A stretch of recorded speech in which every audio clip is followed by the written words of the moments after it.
News 16 Kerala. 73 kilo മയക്കുമരുന്ന് Saudi അറേബ്യയിലേക്ക് കടത്താനുള്ള ശ്രമം അതിർത്തി സേന പരാജയപ്പെടുത്തി.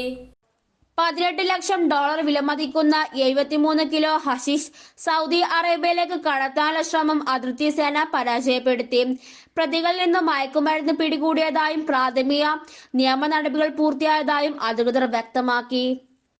52 കിലോ ഹഷീഷ് രാജ്യത്തേക്ക് കടത്താനുള്ള ശ്രമം ഇതേ മേഖലയിലെ അതിർത്തി രക്ഷാസേന കഴിഞ്ഞ വെള്ളിയാഴ്ച പരാജയപ്പെടുത്തിയിരുന്നു. ഇതിനു പുറകെ 243 കിലോ കാത്ത് കടത്തുന്നത് ജസാനിലെ അധികാരികൾ തടഞ്ഞു.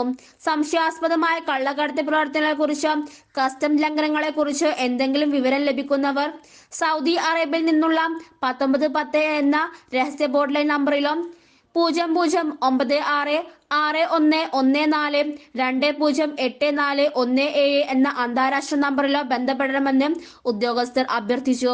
News 16 news desk. പക്ഷമില്ല, വിവേചനമില്ല. നേരിനൊപ്പം, നാടിനൊപ്പം, നാട്ടുകാർക്കൊപ്പം. News 16 Kerala channel.